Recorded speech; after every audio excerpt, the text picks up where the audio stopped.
students, so welcome to Statisticspedia. Now today's lecture is based upon the theorems of closed set. So आज हम prove करेंगे कि of closed set, the union of the finite collection of closed set is a closed set. ये हमें prove करना है. So students, in just before this lecture, we have discussed about in my previous video about the closed set. Now there's one request. I request you कि if you want to really understand the real analysis, then please do visit in a sequence. आप sequence में एक series of lectures visit करिए 1, 2, 3 इस तरह से, so that because all these are interrelated. So आपको आप एक थ्योरम को दूसरी थ्योरम में इम्प्लीमेंट करते हैं, वो समझ में आएगा कि ऐसा क्यों हो रहा है. If you visit to the previous lectures also. So let's recall about the previous lecture definition that we discussed, that किसी भी सबसेट को हम क्लोज्ड बोलते हैं अगर आपने क्या प्रूव कर दिया कि उसका कॉम्प्लीमेंट कैसा है, ओपन सेट है. इसी को हम इम्प्लीमेंट करेंगे आज इस थ्योरम के अंदर. So first I will explain you कि how we should proceed in the theorems. So students, see अभी क्या करना है, आपको प्रूव करना है finite collection of close set का यूनियन कैसा होना चाहिए, क्लोज सेट होना चाहिए. मतलब आपके पास कैसे क्लोज सेट्स अवेलेबल है, फाइनाइट कलेक्शन. तो सबसे पहले हम वो लेट करेंगे.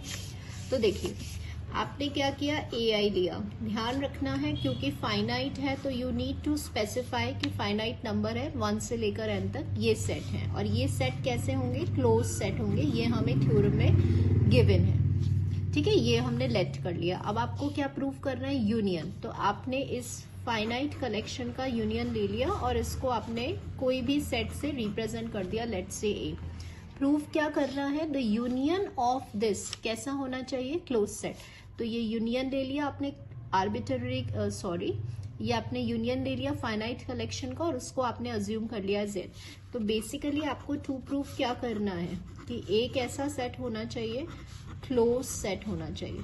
नाउ आई टोल्ड यू, जब भी आपको क्लोज सेट प्रूफ करना है आप क्या प्रूफ कर दीजिए कि उसका जो कॉम्प्लीमेंट है वो कैसा होना चाहिए, ओपन सेट होना चाहिए. अगर आपने ये शो कर दिया तो एक ऐसा हो जाएगा, क्लोज्ड हो जाएगा. सो सी स्टूडेंट्स, अभी हम R कॉम्प्लीमेंट A लिख रहे हैं. Now what is the value for A, आप सिंपल सब्सटीट्यूट कर दो, I is varying from 1 to n. Now here यहाँ पे आपको कॉम्प्लीमेंट लगाना है इसमें. So if you remember in our school level time हमने जैसे डी मॉर्गन्स लॉ पढ़ा था ऐसे. तो क्या होता था, A complement intersection B complement, है ना. तो यहाँ पे ये डी मॉर्गन्स लॉ है. अगर यूनियन है तो इंटरसेक्शन हो जाता है और अगर इंटरसेक्शन है तो यूनियन हो जाता है. तो यहाँ पे यूनियन है तो इस पे आप कॉम्प्लीमेंट लगाएंगे तो डी मॉर्गन्स लॉ से ये क्या हो जाएगा, ये इंटरसेक्शन हो जाएगा और ये क्या हो जाएगा, R intersection AI. Now AI कैसे सेट है, क्लोज सेट. AI कैसे सेट आपको है, क्लोज सेट. तो आपको पता है कि इसका कॉम्प्लीमेंट कैसा होगा, ओपन सेट होगा. This is by the definition of close set. क्योंकि ये गिवन है तो इसको इस पे हम डेफिनेशन लगा सकते हैं क्लोज सेट की. तो इसका कॉम्प्लीमेंट ओपन हो गया. तो ये सेट कैसे बन गए, सारे ओपन सेट बन गए. नाउ अब यहाँ ओपन सेट की जो थ्योरम्स है उनको यूज करना है हमें. तो यहाँ पे क्या है, इंटरसेक्शन है. किसका इंटरसेक्शन है, ओपन सेट का है. तो हमें पता है कि अगर आपका फाइनाइट इंटरसेक्शन होता है, फाइनाइट क्यों है, क्योंकि I is varying from 1 to n. The finite intersection of open set हमेशा कैसा होता है, ओपन होता है. तो अल्टीमेटली ये जो आप पूरा सॉल्व कर रहे थे वो किसके इक्वल है, R इंटरसेक्शन A के. तो R इंटरसेक्शन A कैसा सेट हो गया, ओपन सेट हो गया. सो देयरफॉर जैसे ही आपने ये प्रूफ करा आपका ये थ्योरम प्रूफ हो गया. Now this thing we will do it properly. This is just for an explanation part. How to write it? देखिए सबसे पहले AI ध्यान रखना है, this is very important. We need to write क्योंकि finite collection है, I is varying from 1 to n. ये AI कैसे सेट्स है, क्लोज सेट्स है. अब प्रूव करना है यूनियन. तो आपने यूनियन को कुछ भी लेट कर लिया, लेट्स से A. इस A को आपको क्लोज सेट प्रूव करना है. मतलब आप क्या प्रूव करेंगे कि इसका जो कॉम्प्लीमेंट है वो कैसा सेट है, ओपन सेट है. फिर यहाँ हम अपना पूरा वर्किंग कॉम्प्लीमेंट पे ले रहे हैं, R कॉम्प्लीमेंट A.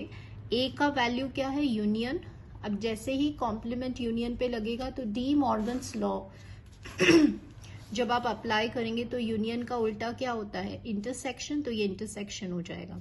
नाउ अब जो हमें क्वेश्चन में गिवन है, गिवन क्या है कि ये सारे सेट्स कैसे हैं, क्लोज सेट, उनको हम यूज करेंगे।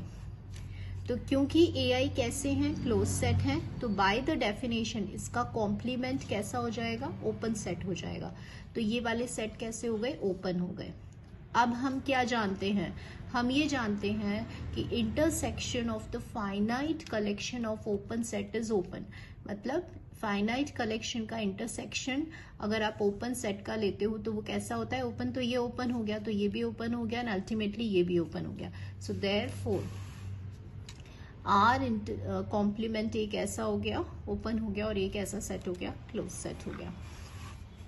Students, in from the theorem itself हम सीक्वेंस में हमने कुछ यहाँ पे मतलब थ्योरम से ही हम यहाँ पे स्टेप बाय स्टेप वर्किंग करते चले गए, और यहाँ हमने सिंपली जो डेफिनेशन पार्ट है कि कॉम्प्लीमेंट ओपन होना चाहिए उसको यूज किया है।